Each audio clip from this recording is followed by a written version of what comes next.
I just couldn't take orders. That wasn't me. Being told what to say, you don't tell me, but I can't say. That's why a lot of conferences don't invite me. That's why I do the internet. So. Destroying the Illusion says, this group is creating an echo chamber, trying to compartmentalize people away from seeing others' topics. Destroying the Illusion says, Pizzagate goes hand in hand with SSP disclosure. Why don't you guys touch those topics? Destroying the Illusion says, HRMMM. Destroying the Illusion says, hashtag facts matter. Hashtag consistency is key.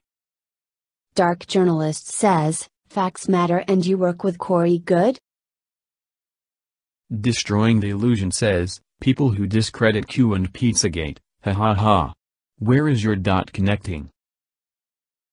Destroying the Illusion says, Unirock said Pizzagate and Q are LARPs. This is horrible. Why do you guys let him mod? Justin Deschamps here. Boom. I'm always going to give love to that man because his blog was one of the very first ones I came across in 2012 when he was in Morocco. Yeah, on that journey with that group. So, and again, another shout out Justin. He let me write for his blog. You know, I kind of began getting into some of the Facebook groups and getting around that. And I somehow got messaged Justin. Sorry, there's a fly attacking my face. I was messaging Justin, and he was like, hey man, you know, I was like, can I write for you guys? You know, because that was at the time, at the end of 2016, where, and again, this is another catalyzing thing, that I just felt like once this came out, I need to get into sharing information, and that was the WikiLeaks emails.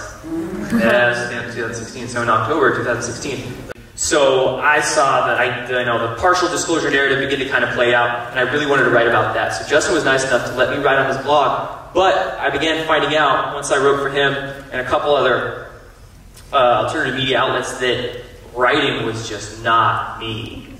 Oh Lord, it would take me about 6 hours to write 600 words, and I would just get distracted. Oh my gosh, you know, I like to read, but to write, you know, it's something I want to do, but at the time, that was not what was for me. So one day, and I remember I was just kind of shooting the shit with Justin. I actually went through messages a week or two ago, and I'm like, oh my god, that's how it all started right there. He was just like, hey, do you want to do a news video for Stillness in the Storm? And I was like, you know, I could do that. We were shooting ideas back and forth, and finally the idea of YouTube came up. I said, let's do a YouTube channel. I'm like, huh, that's a good idea. June of last year, I went to Contact in the Desert. And that was the first conference, any kind of gathering that I'd ever been to was Contact in the Desert last year. And again, dude, he helped me get there. He literally bought my plane ticket one day. He was like, man, I want to help you. And then, so again, thank you, Justin. And he got me to Contact. I was a speaker at a conference. And that was an interesting conference because, so that was at J.O.E.L conference, and I was a speaker there, and I actually invited Justin to come with me because this was the first time that I was going to share my story. You know, so Justin was there, we were staying with some friends, it was fun, he had fun, he wrote about it on his blog, it was, you know, cool. All right, come back from the conference, talk to Jordan, let's reschedule the interview, and it was right after that there was a big change. And then I never did do that interview with Jordan. It was shortly after that that video, and I have pictures. If you guys want them, let me know. But so Jordan's video ended up on the Full Disclosure Now YouTube channel. And I had noticed that on Facebook, he was changed to the marketing manager. And I had sent Roger an email, and I'm like, and I will be honest with y'all, I was hurt because I had done all these radio shows, and I thought, oh, you know, cool, this is gonna, you know, and we had talked about things, but it was never clear, and that was really unsettling. And then when that happened, I had contacted Jordan, and I said, Jordan, when did you become marketing manager? What's going on? And his response was, uh-oh. It was then that things turned really quick. And I'm like, I'm done. I'm done. I felt used. I felt, you know, tossed aside. You know, I think what they've been telling people is that I was in this jealous rage and all this stuff. And I'm not, no, I wasn't jealous. I was mad. I was pissed. And anybody would be that did all that work. And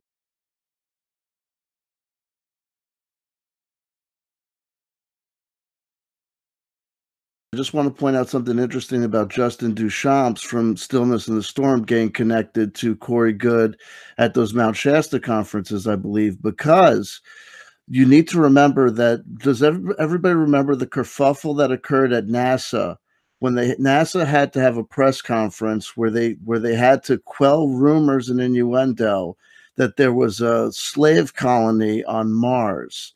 Because Alex Jones had an individual, an ex-CIA man called Robert David Steele, who came on and was telling Alex Jones that through a secret insider, he had intel about and he recited verbatim, the 20 and back brouhaha, the Mars secret colonies with the slave colonies there, brouhaha, and the secret space program stuff. What is the nexus of why am I bringing this up? Robert David Steele was at that time running for political office with a woman named Cynthia, I believe her name is Cynthia McKinney, a Democrat.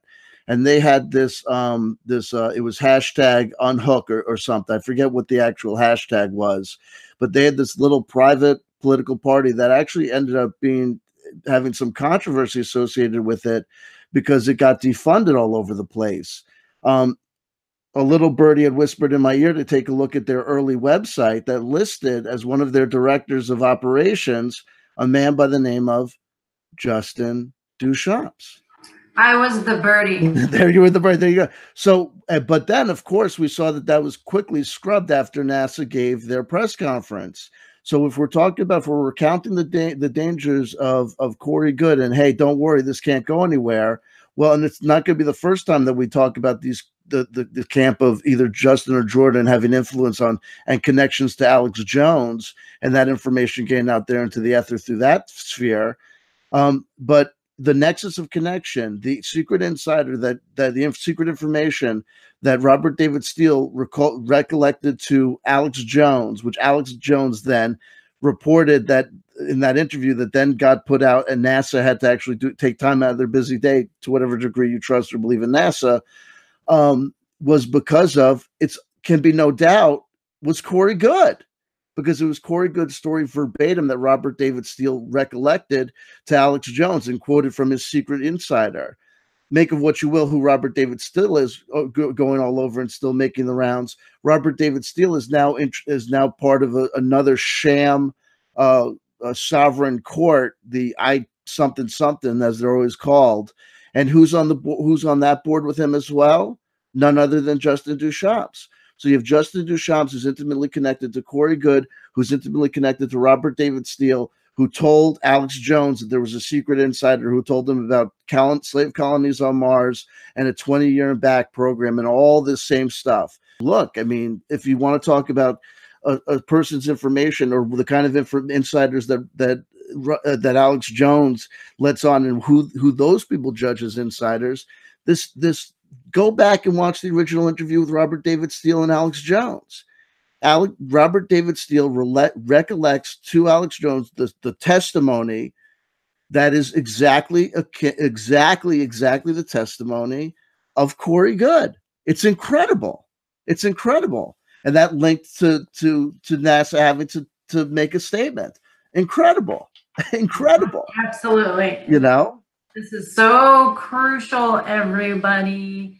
So this is not just like a fluffy love and light. They hijack that terminology, everybody. This is not love and light. You got to go down the ranks, underneath that curtain, down even further. Start thinking and connecting all these dots. Destroying the Illusion says, Pizzagate goes hand in hand with SSP disclosure. Why don't you guys touch those topics? Destroying the Illusion says, HRMMM. And this may strike your listeners as way out, but we actually believe that there is a colony on Mars that is populated by children who were kidnapped and sent into space on a 20-year ride. So that once they get to Mars, they have no alternative but to be slaves on the Mars colony. There's all kinds of. Well, look, I know 90% of the NASA missions are secret, and I was told by high-level NASA engineers that you have no idea. There's so much stuff going on, but then it goes off into all that. I mean, that's the kind of thing the media jumps on. But I know this: we see a bunch of mechanical wreckage on Mars. And people say, oh, look, it looks like, mechanics. They go, oh, you're a conspiracy theorist. Clearly, they don't want us looking into what's happening. Every time probes go over, they turn them off. Well, I don't know about Mars bases, but I know they've created massive, thousands of different types of chimeras that are alien life forms on this Earth now. I loved it. I loved it. You know you've gone too far when Alex Jones is like, look, man, I don't know about Mars bases. But I do know, what the fuck is a chimera? I don't know what that is. What's a chimera? He goes, alien life form's been created on this planet. So, according to Alex Jones' guest, Mr. Steele, NASA is running a child slave colony on Mars. So this is the world we live in now, guys. I just want all you to understand this.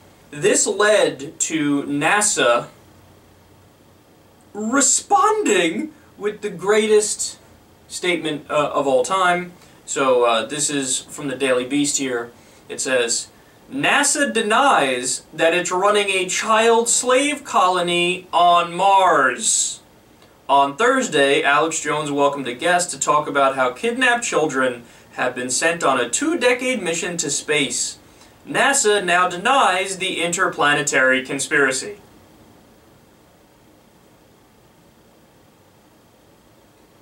What is life?